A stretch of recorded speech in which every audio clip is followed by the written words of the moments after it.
आपने अभी तक हमारे YouTube चैनल को सब्सक्राइब नहीं किया है तो आपको यहाँ सब्सक्राइब बटन दिख रहा है, उस पर क्लिक करें और साथ ही बगल में बने बेल आइकन को दबाएं, जिससे आपको हमारी वीडियो अपडेट्स तुरंत मिलते रहें। अंजनी सुत बंदन करूं, धरूं तुम्हारो ध्यान, आज सभा में आए के रखो हमारो। तो आ जाइए दोस्तों, आपकी सेवा में पेश करते हैं बड़ी ही मार्मिक इतिहास की कथा है। एक बिछलदे नाम के राजा हुए हैं। राजा के पास 7 बेटियां हैं। आज अहंकार में आकर के राजा अपनी बेटियों से पूछता है कि तुम किसके भाग का खाती हो। लड़कियों ने सोचा कि हमारा पिता घमंडी है, अगर हम कह देंगे अपने भाग का खाते हैं तो नाराज हो जाएंगे, इसलिए 6 बेटियों ने कह दिया कि हम पिताजी तुम्हारे भाग का खाते हैं। लेकिन सबसे छोटी बेटी जो थी, जिसका नाम विद्या था, आज पिता की बात को लौट देती है और कहने लगी, ओ पिताजी इतना नादान मत बनो, जब भी बेटी जन्म लेती है तो अपनी किस्मत लिखा करके लाती है। और क्या कहने लगी, और बाबुले झगड़ो मती बढ़ावे, बेटी अपने भाग्य को खावे।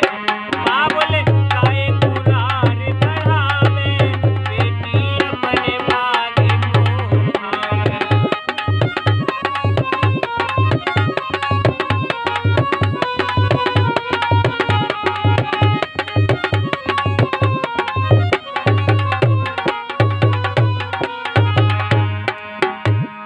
आज 6 लड़कियों ने तो हाँ कर दिया कि पिताजी हम तुम्हारे भाग का खाते हैं।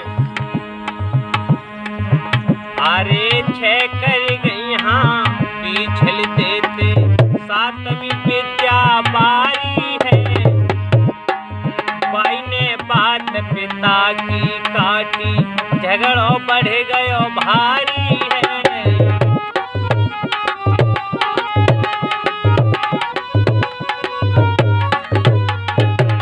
आज विद्या कहने लगी कि पिताजी जब भी बेटी जन्म लेती है अपनी किस्मत ईश्वर से लिखा करके लाती है, अपने भाग का खाती है।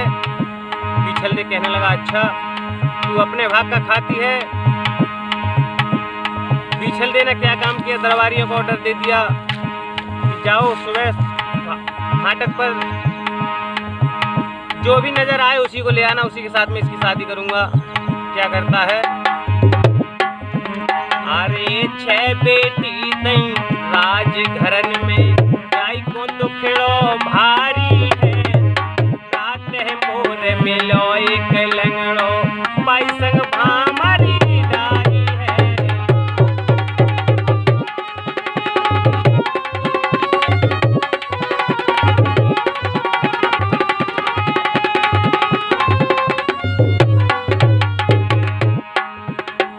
आज राजा बिछलदे उस विद्या की शादी एक लंगड़े मोर से करा देते हैं। जइयो सत्यानाश पिता तेरो, जकी पटक लाढ़ली खावे, बेटी अपने भाग्य को खावे। बावले झगड़ो मती बढ़ावे, बेटी अपने भाग्य को खावे।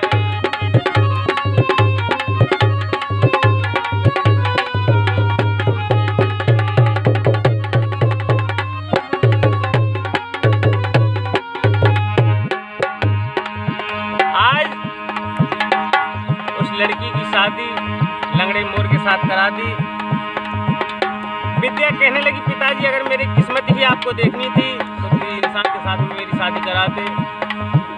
चलो आपने जो किया वो अच्छा किया, लेकिन थोड़ा सो अन्नदान दे दे हमें। तो राजा बिछलदे कहने लगे, ओ बदकार लड़की, मैं कर्ज का एक टुकड़ा नहीं दे सकता तुझे। आज बिछलदे कहने लगे, पिताजी अरे जाधन को कहे कर्ज पिता, ये कन्या का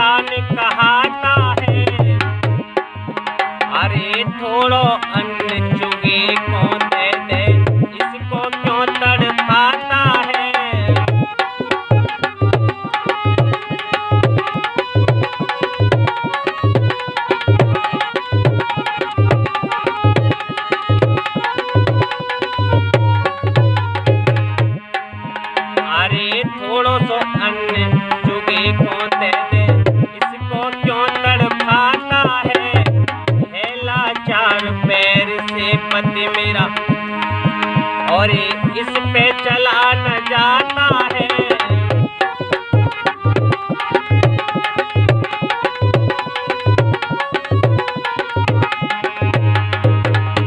आज विद्या कहने लगी कि मेरा पति पैर से लाचार है, थोड़ा अन्न दे दे, जो इस पर अगर नहीं चला जाएगा तो इसे चुआ दे दूंगी। आज राजा बिसल ने फटकार लगाता है, वो बदकार लड़की निकल जा मेरे घर से। अरे है लाचार पैर से पति मेरा, अरे इस पे चला न जाता है, तई फटकार नीच भग जा, तेरा देखो भाग्य विधाता है।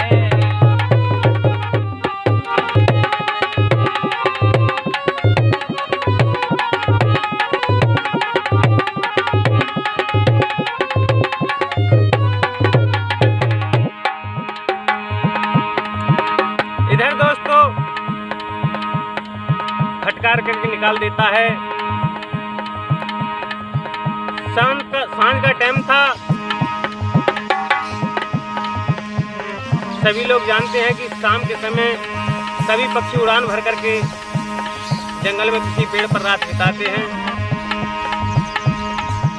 पीछे पीछे उसकी बेटी विद्या भी चली जाती है। मोर पेड़ पे रहे बनी में और जे तो नीचे रात बितावे, बेटी अपने भाग को भावे, बाबुल घरों मती बढ़ावे, बेटी अपने भाग को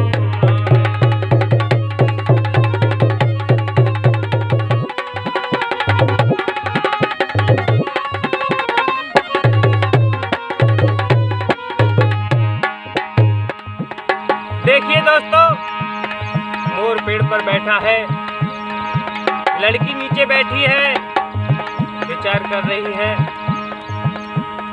कि अगर किसी इंसान से मेरी शादी होती तो जीवन लीला के बारे में उससे आगे बात करते, लेकिन इस मोर से क्या बात करें। अरे ऐसो पति पिता ने चुने, रात न कटे कटाई है।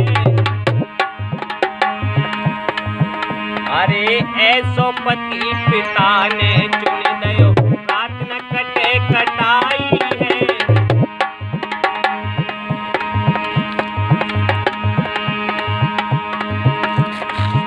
अरे घोर अंधेरी बादल गरजे, एकदम आंधी आई है।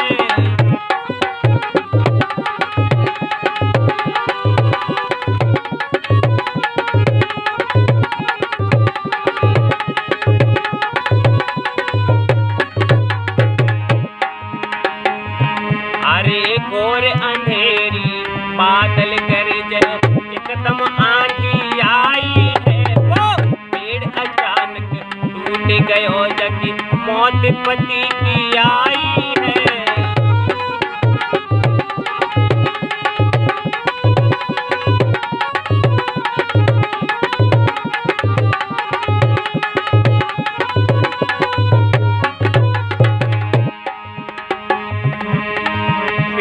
अचानक टूट गयो जग, मौत पति की आई है।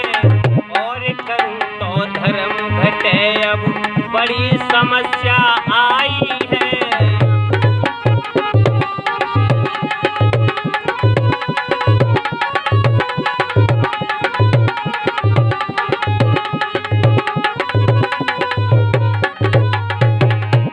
देखिए दोस्तों, उस लड़की के दिल से क्या बीत रही होगी। अंधेरी रात है, बारिश तूफान चल रहे हैं, इधर उसके पति की मृत्यु हो जाती है। आज उस लड़की के सामने 3 रास्ते आ जाते हैं। पहला रास्ता है कि वो अपनी हार मान करके अपने पिता के यहाँ वापस चली जाए। दूसरा रास्ता है कहीं दूसरी शादी कर ले, क्योंकि विधवा हो चुकी थी। और तीसरा रास्ता है कि उस मोर के साथ में सती हो जानी चाहिए। सा रास्ता अपनाती है। अरे जइयो सत्यानाश पिता तेरो, जकी पटक लाड़ी खावे, बेटी अपने भाग्य को खावे। बाबुल झगड़ो मती बढ़ावे, बेटी अपने भाग्य को खावे।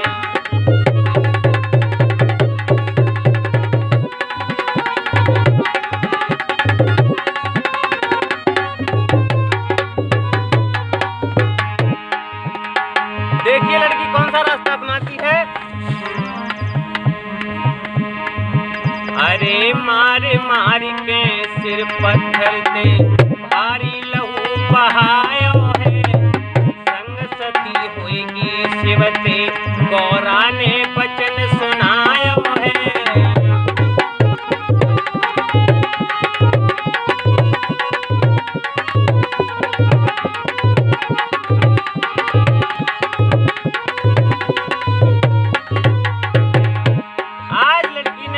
सर पत्थर में मार मार कर लहूलुहान हो जाती है, भारी रुदन कर रही है।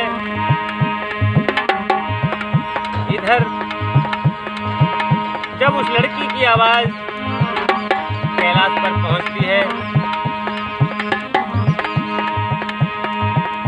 तो गौरा मैया कहने लगी, भोले बाबा ते भोले बाबा, तुम भांग पी के ही परे रहते हो, कम से कम मृतलोक में जाके देखो का है रोए। भोले बाबा कहने लगी, जो है बाबा होन दो। गौरा जी कहने लगी, होन ना दो, ये केस ऐसा है कि इस लड़की को जिताना पड़ेगा। अगर इस लड़की को नहीं जिताया तो संसार में नारी जाति का अपमान हो जाएगा। आज ब्राह्मण का रूप बना करके भोलेनाथ उस बियाबान जंगल में आते हैं। अरे मार के छींटा हाथ फिराए दो,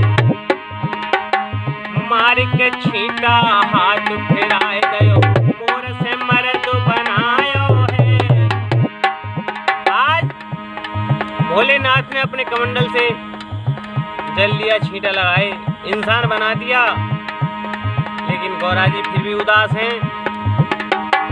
भोलेनाथ कहने लगे, गौरा जी अब क्यों उदास हो, अब तो मुस्कुराए जाओ। गौरा जी कहने लगी, भोलेनाथ तुम्हें ये मालूम है कि ये राजा की लड़की है, तने को और कर दो कछुए। भोलेनाथ समझ गए कि ये राजा बनाना चाह रही है। अरे मार के छींटा हाथ फिराए दो, मोर से मर्द बनायो है। रानी बन गई राजा की, मोर ध्वज नाम धरायो है।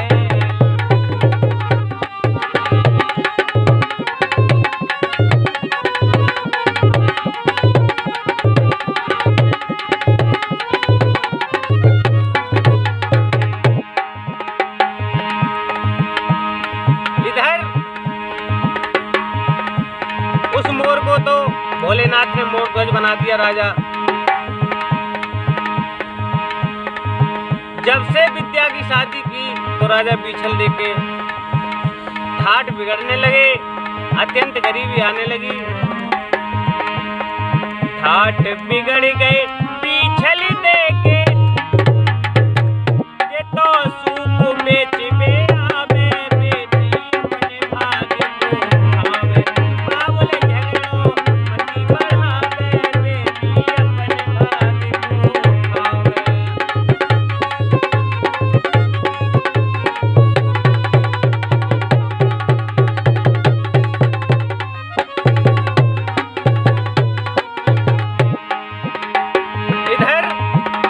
पीछल देके ठाट बिगड़ जाते हैं, अत्यंत गरीबी आ जाती है। सूप बेचने के लिए जाता है और बेचते बेचते उसी नगर में पहुंच जाता है जहां पर उसकी बेटी विद्या रहती थी। आवाज लगाने लगा कि कोई सूप ले लो, सूप। आज विद्या ने अपने पिता की आवाज को पहचान लिया। दासी से कहने लगी, वो दासी जाए सूप बेचने वाले को बुला करके ला। दासी कहने लगी अगर ना आयो तो कि जबरदस्ती बुला करके लाओ और सोने के सिंहासन पर बैठा। अरे लई आवाज पहचाने तुरंत, दासी पे लयो बुलवाई है, सोने के सिंहासन पे थाली आगे सजवाई है।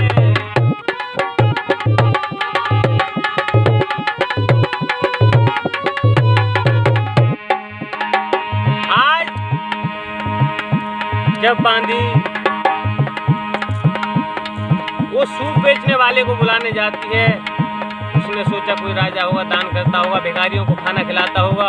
चला जाता है, सोने के सिंहासन पर बिठाल दिया, नाना प्रकार के व्यंजन उसके सामने परोस दिए।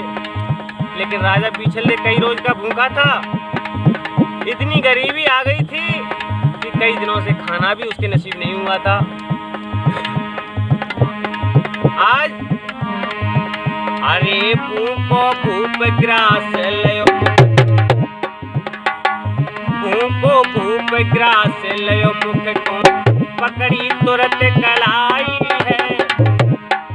जैसे ही खाने को तैयार होता है, विद्या चतुराई से उतर करके नीचे आ जाती है। कहने लगी ओ खाने वाले, जरा रुक जा, तेरे मेरे बीच एक प्रश्न है, उस प्रश्न का जवाब दे दे फिर खाना। भूप ग्रास लयो, मुख को पकड़ी तुरंत कलाई है, कर मेरी पहचान बता, रयो भागे कौन को खाई है।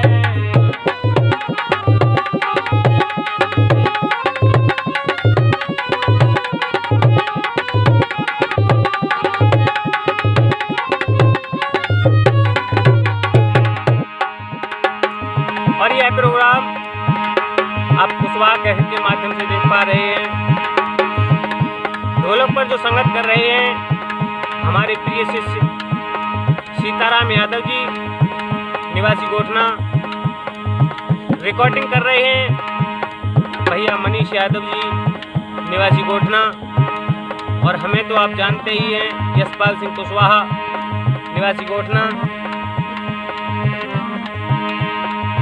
अरे भूखो भूप ग्रास लयो, पकड़ी तुरंत कलाई है, कर मेरी पहचान बता, रयो भागे कौन को खाई है।